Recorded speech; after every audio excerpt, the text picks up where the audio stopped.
Maman, j'ai pas envie d'aller à l'école. Tata, elle est pas gentille. En plus, les copains, ils sont méchants. Bienvenue dans la nouvelle maison des maternelles d'Afrique. Votre enfant ne veut pas aller à l'école, on en parle tout de suite. Mais d'abord, qu'est-ce qu'on mange aujourd'hui? Allons voir.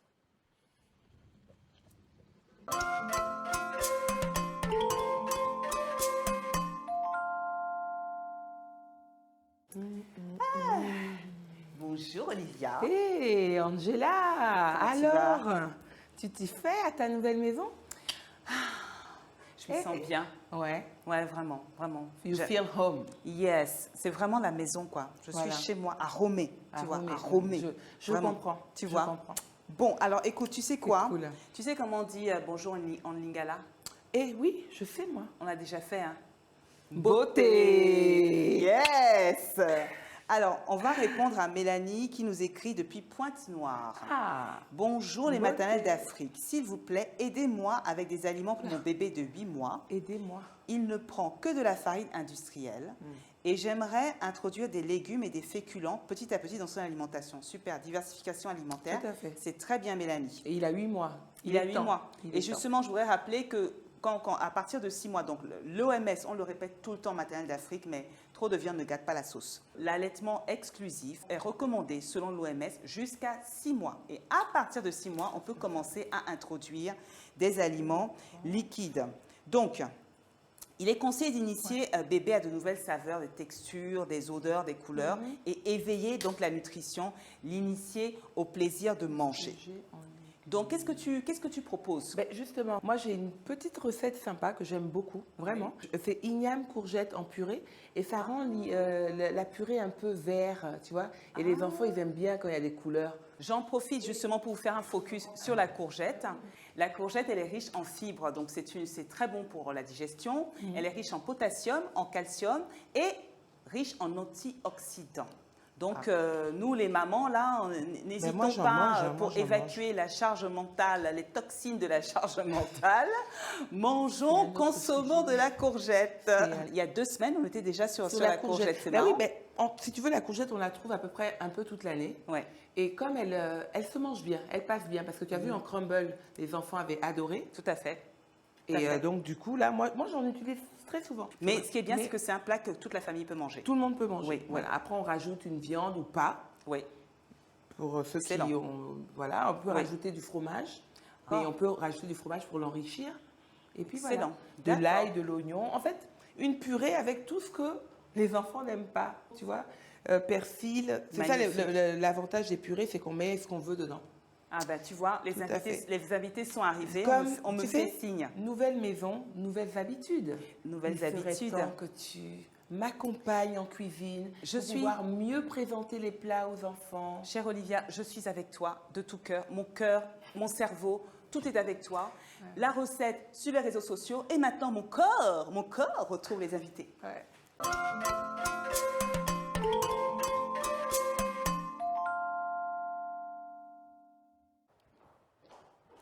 Bonjour mesdames. Bonjour. Comment ça va? Ça va. Bienvenue au Maternelle d'Afrique. Je suis ravie de vous recevoir. Alors, entre l'école et votre enfant, est-ce que l'alchimie passe? C'est une histoire d'amour ou c'est un peu compliqué? On vous a posé la question sur la page Facebook des Maternelles d'Afrique et vous êtes plus de 80% à nous avoir répondu qu'entre votre enfant et l'école, c'est une histoire d'amour. Eh bien, vous avez bien de la chance, la communauté des Maternelles d'Afrique, parce qu'aujourd'hui, on va parler d'autre chose. Parfois, ça peut être un peu différent. J'ai le plaisir, pour parler de ce sujet, de recevoir Mélissa.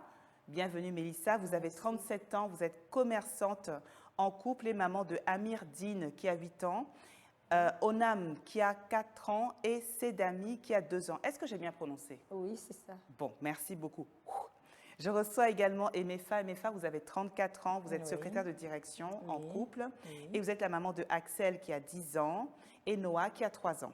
Exactement, c'est cela. Bienvenue à vous. Merci. Laissez-moi vous féliciter pour votre magnifique coiffure. Merci beaucoup. J'adore.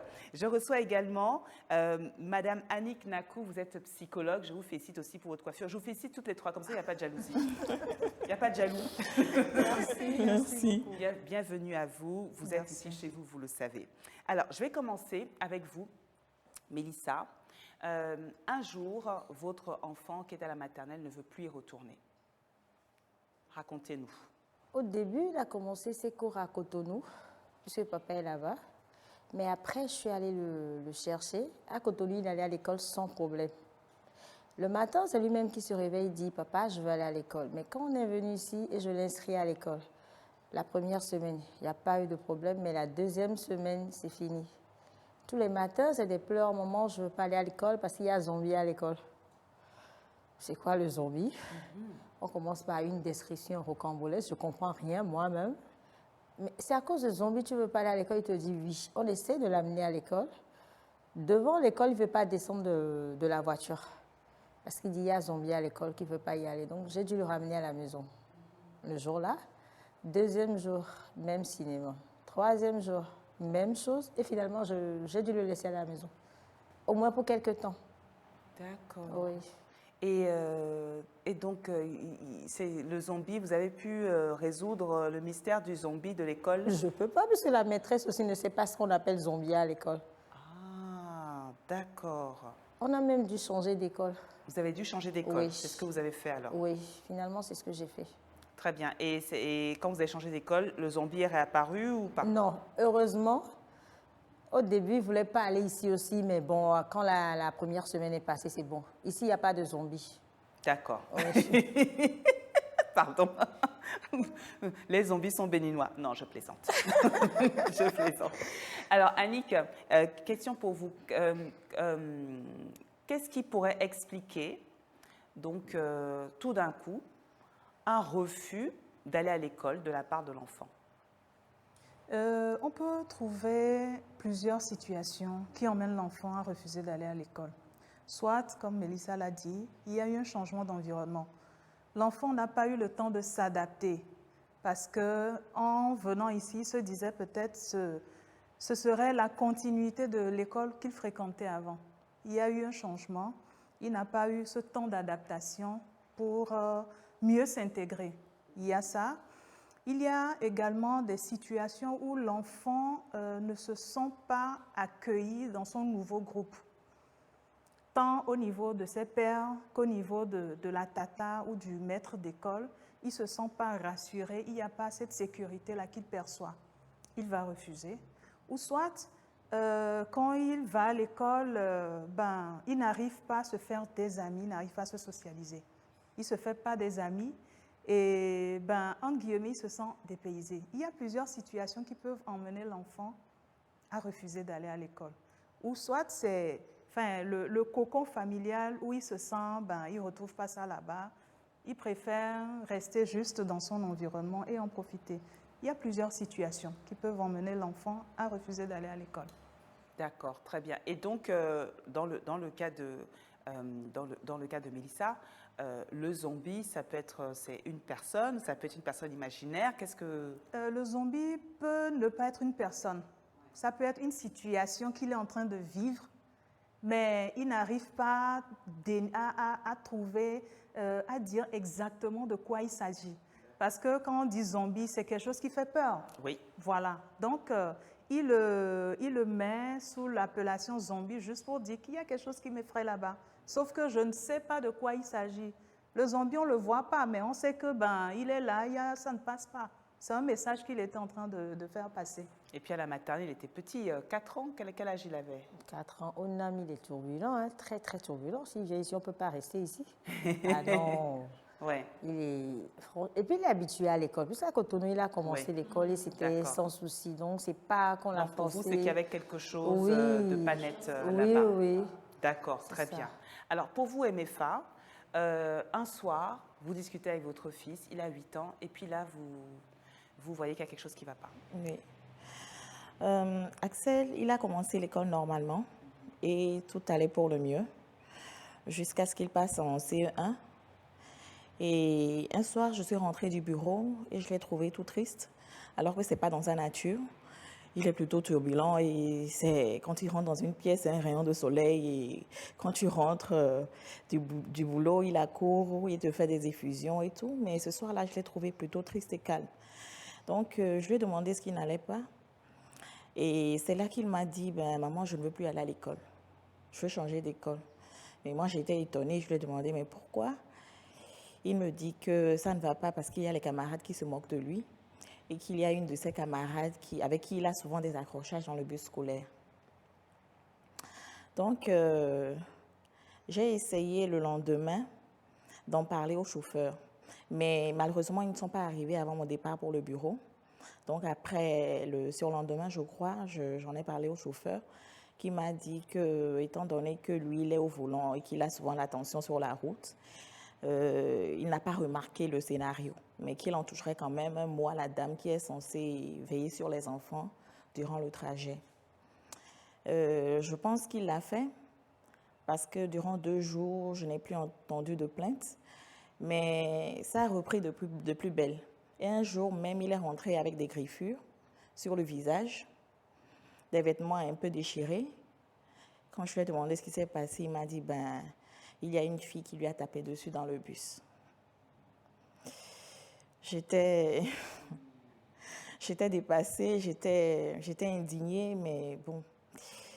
Je n'ai pas l'habitude souvent de m'ingérer entre les disputes des enfants parce que je trouve qu'à la base, nous parents, on se dispute quand les enfants sont en mauvais termes, mais après ces mêmes enfants sont ensemble et puis ça va. Et quand il m'a rapporté les faits, j'en ai, comme je le disais tantôt, parlé au chauffeur qui m'a dit être intervenu auprès de la dame qui les gérait dans le bus.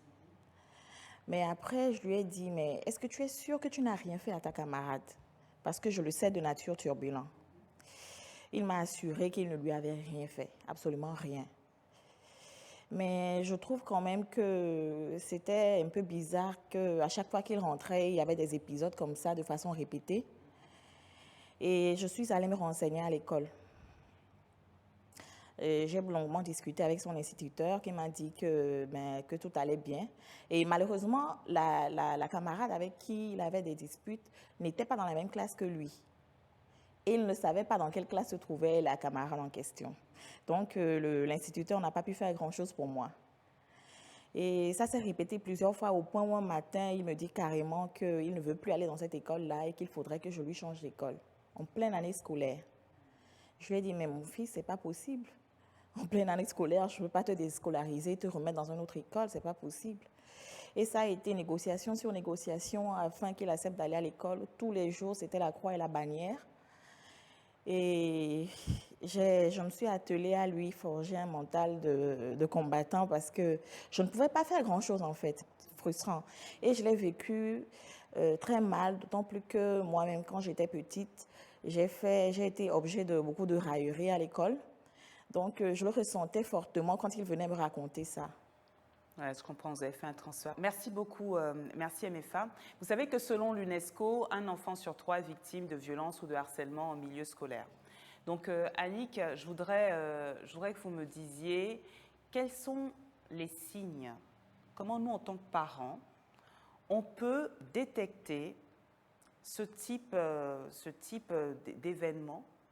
Comment on peut comprendre que son enfant est harcelé ou subit agression ou violence à l'école. L'école qui est censée être un environnement sûr pour l'enfant. Ouais. Généralement, chaque maman connaît son enfant. Enfin, tout parent connaît son enfant, connaît son attitude, la manière, son tempérament et tout. Quand on commence à percevoir des petits changements, si l'enfant est, entre guillemets, turbulent et qu'il arrive du jour au lendemain, où il se sent triste, il reste dans son coin, il faut commencer à se questionner. Qu'est-ce qui se passe? Aller vers l'enfant, lui demander ce qui ne va pas. C'est de l'emmener à mettre des mots sur ce qu'il est en train de ressentir. Il y a non seulement ça, il y a certains enfants, ils se lèvent juste le matin, ils regardent le soleil se lever, ils disent « Niet, je ne bouge pas » parce qu'ils ont déjà pensé à l'école. Voilà, le chemin de l'école, tout ce qui va se passer à l'école, non, je n'y vais pas. Il y en a même qui vont jusqu'à somatiser. Ils se lèvent, ils sentent une diarrhée, ou bien ils ont des maux de tête, des maux de ventre. Il y a pas mal de petits bobos qui entrent en scène pour expliquer qu'il ne va pas bien. Donc, c'est à nous de percevoir tous ces petits signes. En fait, tout petit changement dans l'attitude de notre enfant doit nous alerter. C'est ces petits changements qui nous orientent en fait vers ce qui ne va pas, l'emmener à verbaliser. Qu'est-ce que tu as vécu à l'école? Qui était là? Comment est-ce que ça s'est passé? Toi, qu'est-ce que tu as fait? Comment est-ce que tu as réagi ensuite? Et au-delà de ça, c'est de se diriger vers les responsables de cette école. Qu'est-ce qu'ils ont fait? Voilà le scénario que mon enfant m'a rapporté. C'est ce qu'il a perçu. On ne va pas dire qu'il est en train de mentir. C'est sa perception des choses. Qu'est-ce qui s'est passé réellement? Ensuite, investiguer, chercher à voir tout ce qui était dans cette situation et de commencer à creuser. Parce que si notre enfant revient dans un certain état, c'est à nous de faire... En fait, il vient déposer quelque chose de non dit entre nos mains. C'est à nous de faire le suivi pour qu'il se sente en sécurité, qu'il sente que derrière, oui, j'ai papa, j'ai maman. Mais alors, dans ce cas, vous savez, Mélissa, par exemple, est dans la situation, donc son fils rentre et lui dit qu'il y a zombie à l'école. Eux, ça a été violent, donc on change d'école. Oui. Complètement. Hein. Parce que vous vous êtes senti un peu abandonné par l'école, puisque vous avez posé des questions, il n'y avait pas de réponse. Vous avez dit, bon, Exactement. on déménage. Et Oui. à partir du moment où vous avez déménagé, Il n'y a plus de zombies. il n'y a plus de zombies. Donc forcément, il y avait quelque chose à l'école là-bas qu'il n'aimait pas. Mais bon, quoi, on ne sait pas. Vous n'avez pas encore identifié. Non. Et pour vous, MFA, donc vous, par contre, vous ne pouviez pas changer d'école. Donc, Exactement. il a tenu jusqu'au bout. Exactement. Et comment est-ce qu'il a tenu jusqu'à la fin de l'année scolaire? Comme je le disais, c'était difficile Oui. de le faire aller à l'école tous les matins. Oui. Il fallait négocier, il fallait le travailler surtout psychologiquement. Mais est-ce qu'il est revenu encore avec des signes d'agression ou pas? Non, plus avec des signes d'agression, mais il y avait cette réticence-là, Oui. tenace, Oui. de ne plus aller à l'école, de ne plus y aller du tout. Un matin, il s'est levé, il m'a dit, maman, je ne veux plus aller à l'école. Mais ce matin-là non plus, je ne l'ai pas laissé à la maison. J'ai négocié, j'ai fait sur lui un travail psychologique. Je lui ai dit, tu sais, écoute, dans ta vie, tu rencontreras plus d'épreuves que ça. Il ne faut pas abandonner au premier coup. Il faut toujours tenir bon. Et c'est devenu un mantra qu'on se dit tous les jours. Tu es fort, tu es aimé, tu es intelligent. Et tu pourras tout affronter. C'est beau ça. Donc, tu y vas. Et donc, on a fait ça. C'était un travail de longue haleine. Oui.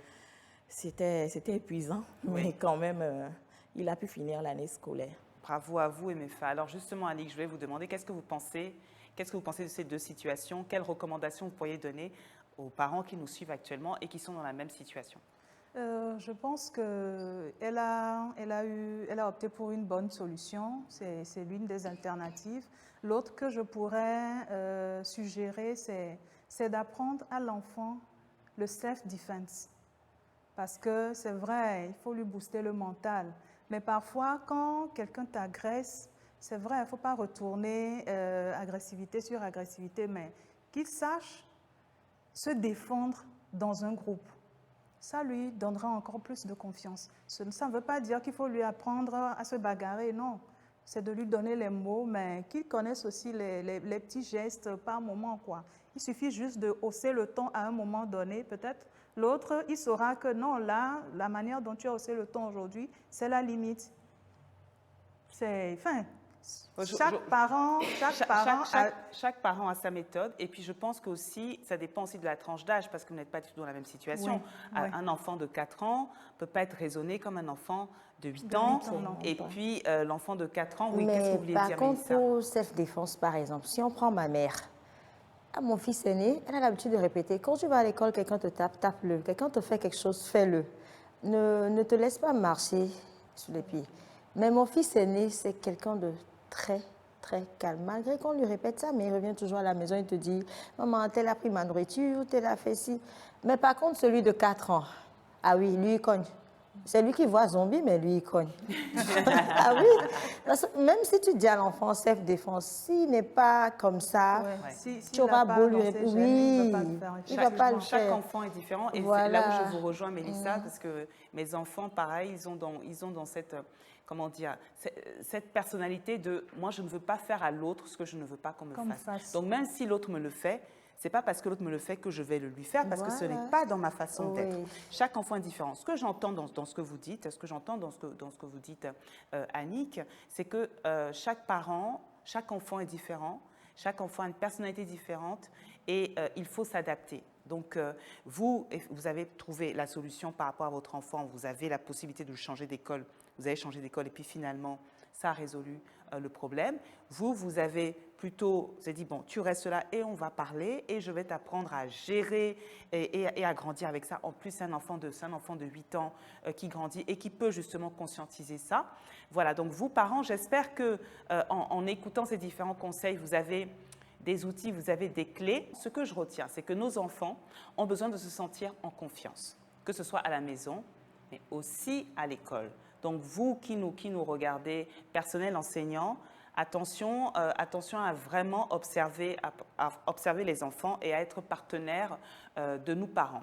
Vous qui nous regardez, on a besoin de vous. Si vous avez des expériences à partager, des témoignages, n'hésitez pas à les poster sur nos réseaux sociaux. On a besoin de vous pour une prochaine émission. Vous êtes diabétique et vous êtes enceinte? Venez partager votre expérience sur le plateau des maternelles d'Afrique. Et tout de suite, dans la rubrique « Elles l'ont fait », je reçois une femme impressionnante qui a plus d'une corde à son arc. On y va? À bientôt. À bientôt.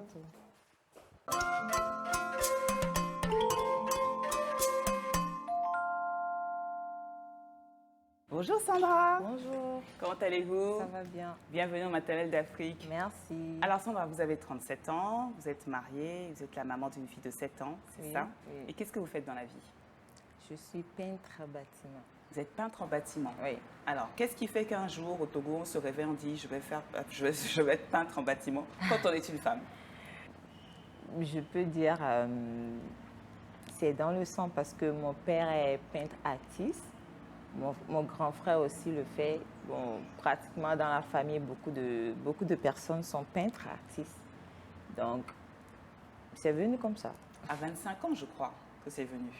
La vocation, c'est arrivé à 25 ans, non? Bon, à 25 ans là, je sais que je suis capable de le faire. Ah ouais. Sinon, au début, c'était vers 15 ans. D'accord. Alors, votre métier de peintre en bâtiment, est-ce que c'est un métier qui est exercé par beaucoup de femmes? Avant, quand j'ai commencé, non. Mais maintenant, je pense qu'il y a plusieurs femmes qui s'intéressent à ces genres de métiers, comme souvent on dit, pour les hommes. Sauf que c'est un métier où il y a un peu d'acrobatie, parce que des fois, quand vous un mur, ça monte, hein, donc il faut être un peu agile, ça peut être un peu dangereux. Dangereux, oui. Tout métier est dangereux, ça dépend de l'endroit où... Moi, je n'ai pas trop de difficultés parce que j'aime les défis, en fait. Oui. Donc, à chaque difficulté, je me dis, c'est un défi pour moi de le relever. Et est-ce que, à propos de défis, est-ce qu'il vous est arrivé de tomber sur des clients un peu méfiants? Au début, non, mais un jour, j'ai rencontré un client. Ce n'est pas un client, mais il m'a vu dans un chantier parce que je touche à tout. J'étais partie faire ouvrier dans un chantier comme aide maçon. En causant avec le gars, je lui ai dit que je suis peintre et il a dit bon. Donc, il va m'amener dans un chantier pour voir le travail. Comme je ne me méfie pas, bon, je suis allée comme ça, comme d'habitude. Au lieu de voir le travail, il a commencé à me draguer. Ah. Et donc, Ah. c'est à partir de là que je me méfie. Et souvent, si je vais aller dans certains endroits, je préfère aller avec des hommes. Votre mari, j'aimerais savoir, pour votre mari, comment est-ce qu'il... qu'est-ce qu'il pense de votre métier, de votre activité? Il est jaloux des fois. Il est jaloux. Oui. Qu'est-ce qui fait votre mari dans la vie? Il est chef cuisinier. Il est chef cuisinier. Oui. Pourquoi il est jaloux? Non, bon, des fois, il me dit que je travaille trop parce que je ne fais pas que la peinture. Il sait très bien que mon travail attire beaucoup d'hommes, donc c'est normal.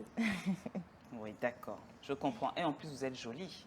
C'est Merci. surtout pour ça, je pense. Hein. Ce n'est pas la peinture, c'est parce que vous êtes une belle femme. Merci. Et votre fille, qu'est-ce qu'elle pense de votre métier? Elle a 7 ans, donc elle a un âge intéressant. Bon, pour le moment, il dit rien. Elle sait ce que vous faites? Oui. Elle vous accompagne sur les chantiers des Non. fois? Non, non, non, non. Mais pas encore. Hein. Oui, pas encore. Est-ce que vous aimeriez qu'elle fasse ce métier plus tard? Oh, ça dépendra d'elle. Je ne vais pas la forcer. C'est super. Eh bien, écoutez, en parlant de choix, là, je vais faire le choix d'aller dans le jardin. J'ai des enfants qui m'attendent avec des choses à goûter. Ok. Je vais y aller. D'accord. Merci beaucoup d'être venu au Maternelle d'Afrique. Merci. Je vous dis à bientôt. Merci à Au vous revoir. aussi.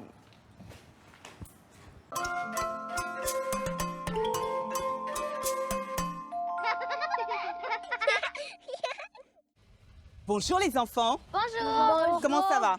Ça va bien. Qu'est-ce qu'on mange? Moi, je crois que c'est Oui.